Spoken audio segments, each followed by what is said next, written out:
ሰላም ነው እንዴት ነህ? ደህና ነኝ። አጥንቴን የሰበራችሁ ዛሬ።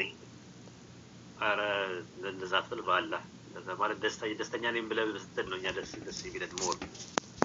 ይሄን የመሰለ ግሬስ ያለው ድምጽ፣ ይሄን የመሰለ እውቀት፣ ይሄን የመሰለ ፖዚቲቭ ሜንታል አቲቲዩድ ለፖዚቲቭ ዓለም የተፈጠረ አይደንቲቲ ደስ ሊለው ነው የሚገባው። አጥንቱ ሊሰበር ሰው ሊጠገን ነው የሚገባው። ሹር ነኝ ውስጥ የሆነ ነገር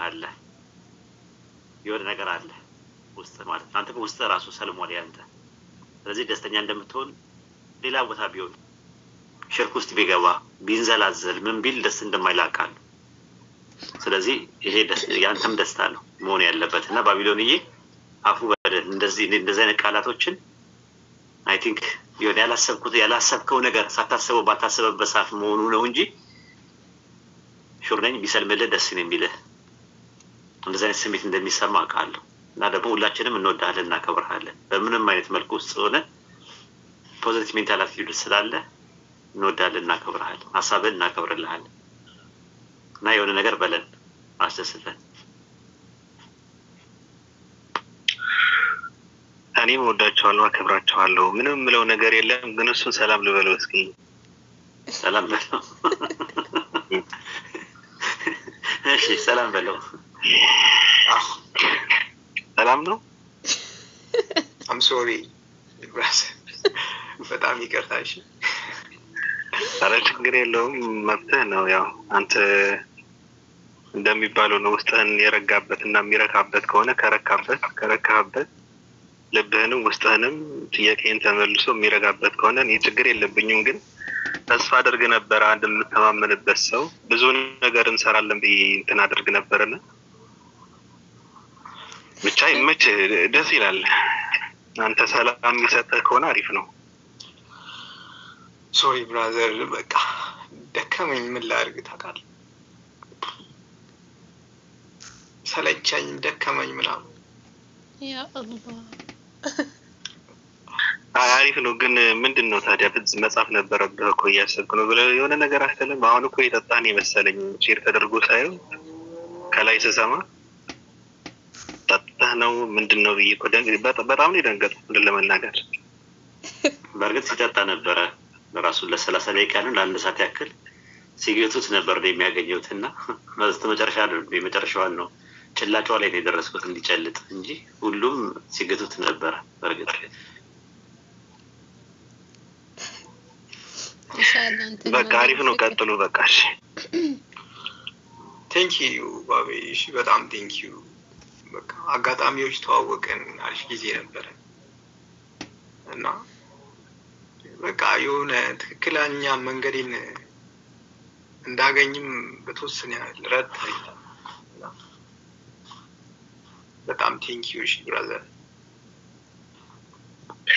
ሰዎች ባሉበት ሆነው ሃይማኖታቸውን ጠንቅቀው እንዲያውቁና አውቀው እንዲከተሉ ነበር አላማችን። አንተ ደግሞ የነበርክበትና የቆምክበትን አይተህ ትክክል አለመሆኑን ተረድተህ ከሆነ የወጣው እኔ ችግር የለብኝም። ዋናው ነገር አንተ ተረድተህ መውጣት ነው። ከዛ በኋላ ደግሞ የመቀየር ትርጉም የሚታየው በፍጻሜው ነውና ያው ፍጻሜህን እንዲያሳምርልህ እንትን አድርግልሃለሁ። ብቻ ደስ ይላል። ቀጥሉ። እሺ እኔ ምንም አላወራም። ብቻችን እናወራዋለን። አብራችሁ የምትሰሩትን ስራ የሚቋረጥም ነገር አይደለም። ጓደኝነታችሁ አይቋረጥም። ቤተ በምትከፍቱበት ሰዓት ላይ ባቢሎንዬ ሁላችንም እንመጣለን። የባቢሎን ሐዋርያም ይመጣል፣ ሁላችንም እንመጣለን። ምንም የሚከለክለን ነገር የለም። ምክንያቱም ተሳዳቢ አይደለህም፣ እንትን አይደለም፣ ስነ ምግባርና ግብረ ገብ ኖሮ ነው እያወራ ያለው። ስለዚህ አንተ ቤት ከመምጣት ማንም አያግደውም። አንተ የምትሰራውን ፕሮጀክት አንተ የምትሰራውን እንትን ምንም ተቃውሞ የለንም እኛ ማለት ነው፣ ለወደፊትም ማለት ነው። እናንተና ዩኒታሪያን የሚባሉ ልጆች የሚሰሩት ስራ እኔ ከ150% ዩኒታሪያኖችን እንደግፋለሁ፣ ከ175% እናንተ እንደግፋለሁ። ይሄን እንድታውቁልን እንፈልጋለን ማለት ነው። ከእንትን አንፃር አይደለም። ምክንያቱም ምን እያደረጋችሁ እንዳለ፣ ምን አይነት አይምሮ እንዳላችሁ፣ ምን አይነት አስተሳሰብ እንዳላችሁ ሰው የሚከበረው በአስተሳሰቡ ነው ብለን ስለምናምን፣ ስለዚህ ጓደኝነታችሁ ይቀጥላል። እንደገና ደግሞ አብራችሁ አንዳንድ ነገሮችን ኮንሰልት መደራረግ ማውራት እንትን ማለቱ ምናምን ይቀጥላል። ምንም እንትን የሚለው ነገር የለም። አብሽር እሺ ቁርንፉድ ኦፓል ሁለቶች ነው የቀሩ። ኢንሻአላህ አላህ ይወፍቃቸው። ደግሞ ኦፓልን እና ደግሞ ባቢሎን ሐዋርያት አላ ሻሃዳ ተቀበሉ።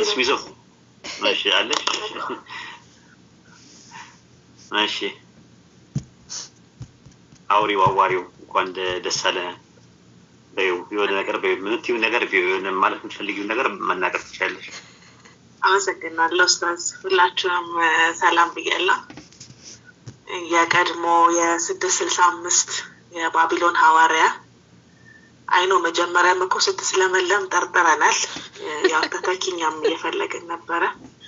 ሲጀመር ከዚህ በኋላ ወደ 665 አዲስ ዓለም ስትመጣ ተፈትሻ ነው የምትወጣው የምትገባው ባቤ። እሱ ነው ያሰብክ የነበረው። እየፈተሽን ነው ከዚህ በኋላ ወደ አባላታችን የሚመጡት ሙስሊሞች ፈትሽን ማንን ይዘው ሄዱ ምናምን ብለን መንቃት እንዳለብን የገባን። በአንድ ሳምንት 2 አባል ነው ያሳጣችሁን። አልተቻላችሁም። እንሃው በቃ ሙሉ ማህበራዊ ሚዲያውን እየተቆጣጠራችሁ ነው ያላችሁት። በጣም ስጋት ነው ለ665 እንሃው የባቢሎን ሐዋርያ አዲሱ ሰለምተኝ ሙሐመድ እንኳን ደስ ያለህ፣ እንኳን ቀጥተኛው መንገድ መራህ አገኘህ። ልልህ የምችለው አንድ ነገር ነው። እስልምና ከሙስሊሞችም ይበልጣል። ሰርክ አዲስ ነው። ያለህ ዕውቀት በቂ አይደለም። ለመስለም ይበቃሃል። ሙስሊም ሆኖ ለመቆየት ግን መማር አለብክ። ስለዚህ በፍቃደኝነት ያላህ ባሪያ ለመሆን ስለመረጥክ ደስ ብሎኛል። ይሄንን ነው መመኘልክ። ግን ደግሞ ስጋታችንን መደበቅ አንችልም። እኔና ባቢ ወደ ተቋማታችን የምትመጡ ሰዎችን ከዛሬ ጀምሮ እንፈትሻለን። ጃቢር ሌላ ጊዜ ነው የማወራው። አንተን እንደ ተቋም ነው ማውገዝ ያለብን። ምስራቅ ቀጠናዎችን አማረህ ጭራሽ ከኛ ጃቢሮ ከኛ ይወሰዳል ማለት አይደለም። ይሁን ደስ ብሎናል ባቢዬ። አንተም ደግሞ እዚሁ እንዳላጣ ብንወጣ ምን ይመስላል? እዚሁ ማጣ እየመሰለኝ ነው። ወይ ጉድ! ታስበን አለቅን እኮ። የፀሐይ አምላክ አንበርዳን በእውነት።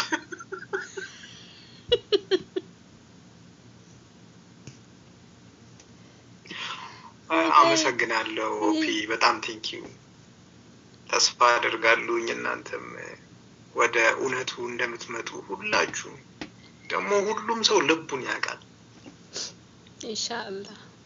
እና አላህ ይወፍቃቸው። በጣም አመሰግናለሁ። ምርጥ ልጆች ናቸው በጣም። ታዲያ አንድ ነገር ልንገርህ።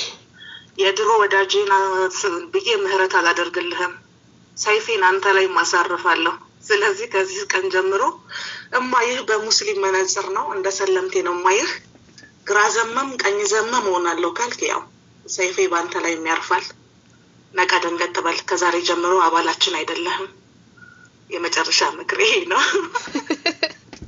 የህዝብ እየሰማ ነው የምናገረው። ቀጥለጥ ያለ ሰለምቴ ትሆናለህ። የአላህ ባሪያና አገልጋይ ትሆናለህ።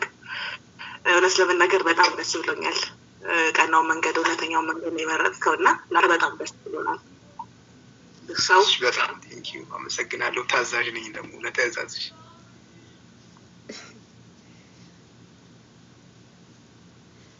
አላሁ አክበር። እሺ የኔ ላውራ። አልহামዱሊላህ አላሁ አክበር አላሁ አክበር አላሁ የድሮ የባቢሎን ሐዋርያ ያሁኑ መሐመድ ወንድሜ እንኳን ደስ አለ። እንኳን አላህ ቀጥተኛ መንገዱ መረክ።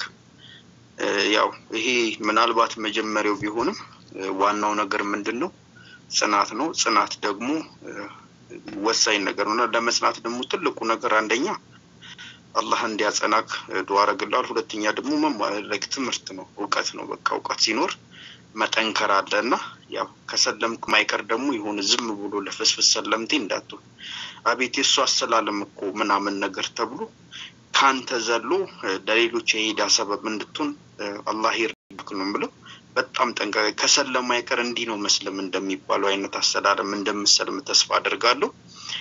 እኔ ስላንተ መናገር የምፈልገው ነገር አይ ቲንክ አንድ ቀን ባቢላን መጣ እኔ ቤት ሰላም አለኝ ሰላም አልኩት ምን እንደሆነ ራሱ ግራ ገባኝ ተዋውቀው ምናምን አሉኝ ከዛ በኋላ ቀጣይ አንተን ያየው አይ ቲንክ ኔክስት ዴይ ላይ ያየውክና ከዛ ግራ ገባኝ ከዛ የመጀመሪያ ቀን አወራን ስናወራ የሆነ እንደምትሰልም ውስጥ ታውቁታል እንዴ ሲባል እኔ የሆነ ጊዜ የነበርኩበት ስቴፕ ላይ እንደነበርክ ነው ውስጥ እየተሰማኝ ያለውና እኔ ያገኘሁትን ነገር ብሰጠው ይሄ ልጅ ይሰልማል ብዬ በጣም ተስፋ አደርግ ነበርና የሚገርማችሁ ነገር እኛ ብዙን ጊዜ ስንሰበሰብ በዚህ ቤት እንትን ሞዴሬተሮች ሰው ያስገቡ እኔ ነኝ የማስገቡ በቃ ቼክ ያደረኩ ምናምን ብዙ አይነት ሰው ይመጣልና ይሄ እንዳይበጠበጥ በቃ ፍሎ በስነ ስርዓት እንዲሄድ በቃ እኔ ነኝ እንትን የምለው ሰው ማስገቡን አይዋል ሁሉ ጊዜ ስር ተቀምጡ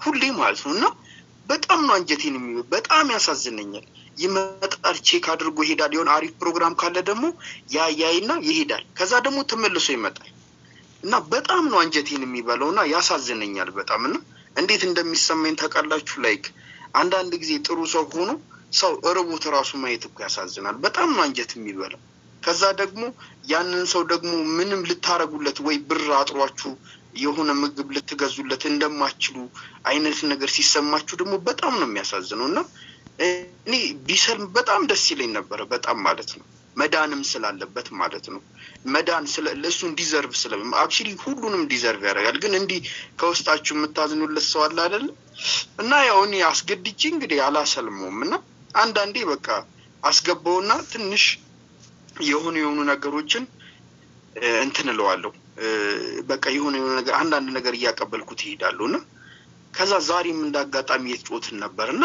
ከስር ቁጭ ብሎ አየሁትና አሳዘነኝ በጣም ደግሞ ናስለው ደግሞ አይለኝም አያሳፍረኝም ቀጥ ብሎ ነው የሚገባው ማለት ነውና እንኳንም አላህ ረዳክና በጣም የሚገርመኝ ነገር አለና አላህ ላይ ከነዛ እኔም በንጹህ ልብ ለሚፈልጉኝ እኔ እመራቸዋለሁ ነው ያለው ይሄ ቃል የተገባልን ነገር ነው ይሄንን ታምር ነው ያየነው አንተ በንጹህ ልብ አምላክን ስፈልግ ነበር ያ ነገር ነው የሆነው ትንሽ የተጋረደብ ነገር ነበር ያው እሱን አጠራናል ከዛ በኋላ ደግሞ አሁን በቃ ትልቁ ነገር የሚያስፈልገው ጥያቄ ሲኖር እየጠየቅ ከኛ ጋር ወቃ ወንድማችን ሙስሊም ነክ ከኛ ጋር ኢንሻአላህ አንድ ላይ እንጓዛለን ጉዟችን ወዴት ነው ሲባል ሁላችንም ማለት ነው ሁላችንም የቀጠሮ ቀን አለን ከሞት በኋላ ህይወት አለ ለዘላለም ለመኖር የዛን የምንገናኝባት ቀን አለች መጀመሪያ ግን ያንን የዘላለም ህይወት የምንጀምርባት የመጀመሪያ ቀን አለች ያቺ ቀን ናት ቀጠሯችን ሰው ከዛች ቀን ላለመጉደል ከዛች ቀን ደግሞ ላለመንጠባጠብ ሁላችንም እጅ ለእጅ ተያይዘን ወደዛ ጉዞ ያደረግን ቀጥተኛ መንገድ ደግሞ አለን ወደዛ የሚያደርሰን እሱም ላኢላሀ ኢላላህ የምትባለው አላህን በብቸኝነት በመገዛት የምንሄዳት መንገድ ናት ከዛ መንገድ እንዳንወጣ ከዛ መንገድ እንዳንሰናከል ሁሉ ጊዜ እንተዋወሳለን ወደ ቲክቶክ ዘወትር እየመጣን በርቱ ተበረታቱ ጉዟችሁን ቀጥሉ እየተባባለ ስለዚህ በዚህ መንገድ ውስጥ አንተም ሲደክም ያበረታውክ እንትን ስትል እየተበረታታን አንተም እኛን ያበረታክ እኔንም ያበረታኝ ወይዬ ብሩ አንድ ጊዜ ኡስታዝም ከታች የጻፈልኝ ስለሆነ ዮርዲና ሸቀርታለ ዮርዲና አይ ነው እኔ ወርዳለሁ ስላልገባ ስለሆነ በጣም ነው ማመሰግነው ስላስገባችሁኝ መልካም ጊዜ ኦፓል ሰላም ሳትኝ ደግሞ ኢብሮ የቻኩዬ ነው ያንቺንም ቀን ያቀርብልን በሽከሜሽ በፊት አንድ ነገር ወድሻለሁ አከብርሻለሁ አንዴ ጃናስ ኮመንማ አድርጊልኝና እመጣለሁ ማንንም እንዳከለክ እመጣለሁ ፈትሸን አስገብተን ፈትሸን ለምናስወጣለን ኢንሻአላህ ስራ ምንስ አይደለም አዘናጋሽን ይቀርባልኝ ብያለሁ በኮሜንት መልካም ጊዜ ኦፓል እንገናኛለን ኢንሻአላህ ጃናስ ኮሜ ስለሆነ ይቀርታሽ ዮርዲ አንዴ ኦኬ ዮርዲ ወረደች መስሎኝ ዮርዲ ሰላም ነው ሲላል ግን አንድ ሰው ሲሰልም የእስልምና እውነተኝነቱ ሲሰልም ነው እውነተኝነቱ የሚረጋገጠው ኦኬ ኡስታዝ አለ ወይ ደግሞ ታስቀጥላለህ ወይስ ክርስትና ወይ ደግሞ ያነባል ያሻግረኛል ብሎ ከቁርአን አብይ የሚባለውን ትምህርት ሲያገኝ ይሰልማል። እነዛ ነው የኛ ትምህርታችን። ማለት የእውቀት ጥግ ድረስ የግድ መድረስ የለበትም። ምክንያቱም የሰው አእምሮ ስሉጥ ነው፣ እያደገ የሚመጣ ነገር ነው። ማለት በአንዴ ሁሉ ነገር ማወቅ አትችልም። ለምሳሌ አንድ ባህር ቢሰጥ ይሄ ባህር ቢቹ ያንተ ነው ቢባል ከዛ ከባህር ውስጥ የምትቀዳው ለጥማት ያክል ነው። ጠዋት የፀሐይ ብርሃን ሲመጣ የፀሐይ ብርሃንን በአጠቃላይ አትጠቀምም። ለዓይንህ የሚጠቅምን ለማየት የምትጠቀምበትን ነው። እርሻ ደግሞ ብሰጥህ እርሻውን ሁሉንም በአንድ ቀን አትበላው። የሚያስፈልግህ ለረሃብ ማስታገሻ ነው የምታደርገው። እዚህ አንድ ሰውም ወደ ኢስላም ለመግባት ከፈለገ የተለየ እንትን የሚል የሆነ ኮምፕሊኬትድ የሆነ ሳፖስቲኬትድ የሆነ ይሄ ማወቅ አለብህ ዲግሪ ማስተርስ ፒኤችዲ የሚባል ነገር የለውም። ያለው አንድ ነገር ብቻ ነው፣ ከአላህ በስተቀር ሀቅ የሚመለክ አምላክ አለመኖሩን እወቅ ነው። ይህን አንዱን አምላክ በብቸኝነት አመልካለሁ። የአምልኮ ሀቅ የሱ ነው። ቁርአኑ የአላህ ንግግር ነው፣ የፈጣሪ ንግግር ነው የሚለውን መርምረህ አጥንተህ ከዛ በኋላ ስትወስን ሙስሊም ትሆናለህ ማለት ነው። ይሄ ነው ያለው። ከዚህ በተረፈ ሌሎች ነገሮች የሰው አይምሮ ከጥያቄ አያልቅም። ጥያቄ ይኖራል፣ መልስ ይመጣል። ጥያቄ ሲኖር መልስ ሲኖር እውቀት ኖሌጅ እያደገ ዴቨሎፕ እያደረገ ይመጣል ማለት ነው። እና ከዛ አንጻር ነው የምናደርገው ማለት ነው። እና እስቲ ይሄን ይመስላል ጥያቄን አድሬስ ካደረኩት። አሁን ለምሳሌ ከክርስትና ወደ እስልምና ሲሄዱ ወይም ደግሞ ከእስልምና ወደ ክርስትና ሲሄዱ ያኛው የተውኩት እምነት ውሸት ነው ሊያስብለው ይችላል ወይ? ለምሳሌ አሁን ከእስልምና ወደ ክርስትና ሲወጡ ያለው አንዳንድ ሰዎች እና እስልምና ውሸት ሆኖ ነው ክርስትና እውነት ሆኖ ነው ወይስ ምንድን ነው? ክርስትና ውሸት መሆኑ እስልምናን ትክክል አያደርገውም። እንደዛ አይደለም። ራሱ እንትኑ ሎጂካል አይደለም። ራሱ ሎጂኩ እሱ አይደለም። እስልምና በራሱም ትክክል ነው። የክርስትና ትክክል አለመሆን እስልምና ትክክል ሊያደርገው አይደለም የመጣው። እስልምና ከአደም ጀምሮ የነበረ ነው። የአንድ አምላክ አምልኮ ነው። ኢስላም ማለት ሲምፕሊ መታዘዝ ማለት ነው። ሙስሊም ማለት አንዱን አምላክ የሚታዘዝ ታዛዥ ማለት ነው። ሲምፕሊ ሊንግዊስቲካል አፕሮች ማለት ነው። ከዛ በኋላ ተርሚኔቲካል ዴፊኒሽኑ ደግሞ እጅና እግሩ ለአላህ የሰጠ ማለት ነው። ሁለንተና ለአላህ ሰስተ መኖር ነው። ያ ደግሞ ከአደም ጀምሮ የነበረ ነገር ነው። ክርስትና ትክክል የማይሆንበት ምክንያት ከፈለክ ልነግርህ እችላለሁ። እኛ የወጣንበት ስለሆነ ከምን አንፃር ወጣችሁ ብለህ ጠየቀህ። ከእስልምና የሚወጡ ሰው እውቀት የላቸውም። ስለ ዲናቸው በትክክል የማያውቁ ሰዎች ናቸው ስትመለከታቸው ማለት ነው። እውቀት የሌላቸው ወይ ደግሞ ከጥቅም ጋር የተሳሰረ ቦነስ አለ ኑሮ ጠርባቸው ምናምን የሚሉ ናቸው። እነሱም ቢሆንም እያስተማረን እየመለስን ያለ ነው አብዛኛው ማለት ነው። 170% እየመለስን ያለው ስራ ላይ ነን ያለ ነው። እነሱንም ይመለከታል ማለት ነው። ባለው ያለ ማወቅ ነው። እኛ ድንግጥ ነው የምንለው። አንድ ሰው ከእስልምና ወጣ ሲባል ለሙስሊሙ ዓለም ድንግጥ ነው የሚለው። ምክንያቱም ሀቅ አንድ ነው፣ የሚመለክ አንድ አምላክ ነው ያለው። ከዛ ከአንድ አምላክ ውጪ ወደ ሌላ አምልኮ ከሄደ አንድ ሰው ያስደነግጠናል እኛን ማለት ነው። ነገር ግን ከክርስትና ወደ እስልምና የመጣ ሰው ብትመለከተው በቁጥር በጣም ብዙ ነው። እዚህ ገስት ላይ ራሱ አሁን ከምታያቸው ውስጥ ሰለምቴ ወይም ደግሞ ከክርስትና ወደ እስልምና የመጣን ሰዎች ብዙ ነን። ጃቢር የምትመለከተው፣ እኔ የምትመለከተኝ፣ አዲስ ዓለም የምትመለከተው ክርስቲያን የነበሩ ሰዎች ናቸው። ኢቨን የባቢሎን ሐዋርያ የምትለው ባክግራውንዱ ክርስቲያን ነው። መሀል ላይ ያው ከክርስትና ውስጥ መውጣቱ ቢሆንም ማለት ነው። እና ምን ለማለት ፈልጌ ነው፣ ቀስ እየተባለ ነው ማለት እውቀቱን ቀስ እያልክ እያደረከው ስትመጣ አንተን ትላለህ። ያ ማለት ከሰለምክ በኋላ ደግሞ ባህር ነው። በጨልፋ የሚያስፈልግህን ነገር ለጥማት ያክል ነው የምትወስደው ማለት ነው። አንዴ ባህሩን መያዝ ነው። ግን ባህሩን በአንዴ ደግሞ ልትጠጣው አትልም። እስልምናም ኖሌጁ እንደዛ ነው ያለው። እውቀት ውስጡ ያለው ትምህርቶች በጣም ሰፊ ነው። ያንን ነገር ግን በአንዴ ተምረ መጨረሰው አይደለም። እድሜ ልክ የምትማረው ነው። እድሜ ልክህን ዴቨሎፕ እያደረግ ፕሮግረስ እያደረግ የምትመጣው ነገር ነው። ከዛ አንጻር ነው እንትን የሚታየው። በተረፈ ክርስትናን ሁለት ተርኒንግ ፖይንቶች አሉ ለእኛ ለሰለምቴዎቹ። አንደኛ ክርስትናን ለምን ተዋችሁና ዲኑል ኢስላምን ደግሞ ለምን ተቀበላችሁ የሚል ሁለቱንም ብጠይቀን በቂ የሆነ ምላሽ ልንሰጥ እንችላለን።